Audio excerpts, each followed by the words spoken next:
Hi friends, ഇന്ന് ചെടികൾക്കെല്ലാം വളം ഇട്ട് കൊടുക്കാമെന്ന് വിചാരിച്ചു. അപ്പം നമ്മുടെ ഈ ചെടിക്ക് ഞാൻ ഇട്ട് കൊടുക്കുന്ന വളം എന്താണെന്ന് ഞാൻ നിങ്ങൾക്ക് പറഞ്ഞു തരാം കേട്ടോ.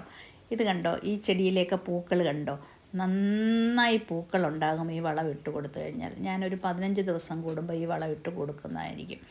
അപ്പോൾ നമുക്ക് ഇതെന്തൊക്കെയാണ് വളം എന്ന് നോക്കാം, ഇടുന്ന രീതിയൊക്കെ നമുക്കൊന്ന് നോക്കാം കേട്ടോ. അപ്പം ആദ്യമായിട്ട് നമ്മൾ വളം മിക്സ് ചെയ്ത് എടുത്തിട്ടുണ്ട്. ഇവിടെ ഇതുപോലെ ഒരു മാന്തി ഉപയോഗിച്ചിട്ടാണ് നമ്മൾ മണ്ണൊന്ന് ആദ്യം ഇതുപോലെ ഒന്ന് മാന്തി ഇടണം. അതായത് വളം നമുക്ക് വേരിലേക്ക് ഇറങ്ങി ചെല്ലണമല്ലോ. അപ്പം മണ്ണൊന്ന് ലൂസായിട്ട് കിടന്നെങ്കിൽ മാത്രമേ നമുക്ക് ഈ വളം താഴേക്ക് ഇറങ്ങി ചെല്ലുകയുള്ളൂ. അപ്പോൾ എപ്പോഴും വളം ഇടുമ്പം അങ്ങനെ ഒന്ന് ശ്രദ്ധിക്കുക. ഇതിപ്പോൾ മണ്ണിൽ നട്ട ഒരു ചെടിക്കാണ് ഞാനിത് ഇട്ട് കൊടുക്കുന്നത് കേട്ടോ.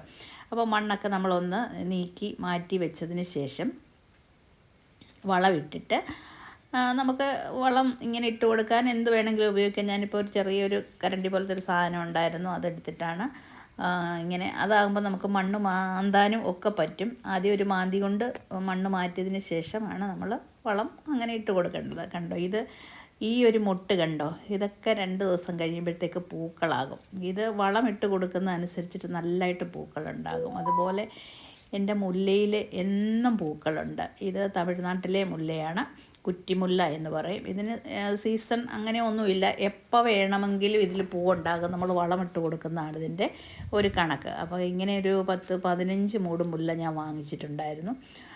അങ്ങനെ 15 ദിവസം കൂടുമ്പോൾ ഇതിന് വളമിട്ട് കൊടുക്കും. അപ്പോൾ എന്നും ഇതിൽ മൊട്ടും പൂക്കളും ഉണ്ടാകും. അതുപോലെ തന്നെ നമ്മുടെ 10 മണിച്ചെടി ചാണകപ്പൊടി ഇട്ട് കൊടുത്തു കഴിഞ്ഞാൽ നന്നായിട്ട് ഇത് കാട് കയറും കേട്ടോ. ഇത് നീലക്കൊടുവേലി എന്ന് പറയുന്ന ഒരു ചെടിയാണ്. അതൊക്കെ നിറച്ച് പൂക്കളായിരുന്നു, മഴ വന്നപ്പോൾ എല്ലാം കൊഴിഞ്ഞു പോയതാണ്. പിന്നെ ഇലച്ചെടികളുണ്ട്. എല്ലാത്തിനും ഈ വളം നമുക്ക് ഉപയോഗിക്കാൻ പറ്റും. ഇലകൾക്കായാലും പൂക്കളുള്ള ചെടികൾക്കായാലും എല്ലാം നന്നായിട്ട് നമുക്ക് ഈ വളം ഒരു 20 ദിവസം കൂടുമ്പോൾ നമ്മൾ ഇട്ട് കൊടുക്കുക, അല്ലെങ്കിൽ ഒരു 15 ദിവസം കൂടുമ്പോൾ. അപ്പം നന്നായിട്ട് പൂക്കളുണ്ടാകും. പിന്നെ ഇപ്പോൾ മഴക്കാലം ആയതുകൊണ്ട് പൂക്കളൊക്കെ ഒരുപാട് പോയി. ഈ റോസ് കണ്ടോ, ഇത് നമ്മുടെ നാടൻ റോസാണ്. പൂക്കൾ കഴിഞ്ഞിട്ട് നിൽക്കുവാണ് ഇപ്പോഴിതിൽ. അപ്പം ഇത് ചെടിച്ചട്ടിയിലാണ്. അപ്പോൾ ചെടിച്ചട്ടിയിൽ നമ്മൾ ഇതേപോലെ തന്നെ ഇങ്ങനെയൊന്ന് മണ്ണ് മാന്തിയതിന് ശേഷം ഇതിലേക്ക് നമ്മുടെ വളം ഇട്ട് കൊടുക്കുക. ഇനിയിപ്പം ഒരാഴ്ചയ്ക്കുള്ളിൽ നിറയെ പൂക്കളാകും. ചെറിയ ചെടിയാണെന്ന് തോന്നുന്നു നമുക്ക് കണ്ടാൽ, പക്ഷേ പൂക്കൾ നല്ലതുപോലെ ഉണ്ടാകും. മുറ്റത്ത് ഇതിൻ്റെ വലിയൊരു മൂടുണ്ട്, അതിൽ നിന്നും ചെറിയ കമ്പുകൾ വെട്ടിയാണ് ഞാൻ വയ്ക്കുന്നത്. അപ്പോൾ ഇപ്പോൾ കുറച്ച് കമ്പൊടിച്ച് വെച്ചിട്ടുണ്ട്. ഇത് ഇപ്പോൾ മണ്ണിലാണ് നട്ടിരിക്കുന്നത്. നീലക്കൊടുവേലി എന്ന ചെടിയുടെ ചുവട്ടിൽ കുറേ തെറ്റികളും കൂടെയൊക്കെ ഞാൻ പറിച്ച് നട്ടിട്ടുണ്ട്. അപ്പം ഇതിനെല്ലാം കൂടി നമുക്ക് ഈ വളം വളരെ വളരെ നല്ലതാണ്. അതുപോലെ ശ്രദ്ധിക്കേണ്ട ഒരു കാര്യമാണ്, നമ്മൾ വളം ഇട്ട് കൊടുക്കുന്നതിന് മുമ്പായിട്ട് ഈ ചെടിച്ചട്ടിയിലായാലും നമ്മൾ മണ്ണിൽ പുറത്ത് നടുകയാണെങ്കിലും ഈ മണ്ണിൽ കുറേ കളകൾ കാണും. അതെല്ലാം പറിച്ച് മാറ്റിയതിന് ശേഷമേ നമുക്ക് വളം ഇട്ട് കൊടുക്കാവൂ. അല്ലെങ്കിൽ നമ്മളിടുന്ന വളം എല്ലാം കളകൾ വലിച്ചെടുക്കും. അപ്പം ആ കള എടുത്ത് മാറ്റിയതിന് ശേഷം മാത്രമേ നമുക്ക് ഈ വളം നമ്മൾ ഇട്ട് കൊടുക്കാൻ പാടുള്ളൂ കേട്ടോ. ഈ പൂക്കൾ ഉണ്ടാകുന്ന ചെടിയുടെ കമ്പുകൾ നമ്മൾ ഇടയ്ക്കിടയ്ക്ക് മുറിച്ച് കൊടുക്കുന്നത് നല്ലതായിരിക്കും. ഇത് കണ്ടോ, ഇതിൻ്റെ ചുവട്ടിൽ നിന്ന് പൊട്ടിക്കിളിച്ചിരിക്കുന്നുണ്ടോ. ഇത് ചെറുതായിരുന്നപ്പോൾ തന്നെ ഞാൻ മുറിച്ച് വിട്ടതാണ്. അപ്പോൾ അതിൻ്റെ ചുവട്ടിലെല്ലാം ചെറിയ കൊമ്പുകൾ വന്നിട്ട് അതിൽ പൂക്കൾ കണ്ടോ. അപ്പോൾ നമ്മൾ ആ മുറിച്ച് വിടുന്നത് ഒരു നല്ല കാര്യമായിരിക്കും. ഇതൊക്കെ ഇപ്പം നിറച്ച് പൂക്കളാണ്, ഇതിലെന്നും പൂവുണ്ട്. ഈ ഒരു ചെടിയുടെ ഒരു ചെറിയ കമ്പ് എൻ്റെ ഒരു LIC കസ്റ്റമർ എനിക്ക് തന്നതാണ് കേട്ടോ. ഒരു ചെറിയ കൊമ്പ് വെച്ച് ഇപ്പോൾ ഇഷ്ടം പോലെ ഇതിൻ്റെ ചെടികളുണ്ട്.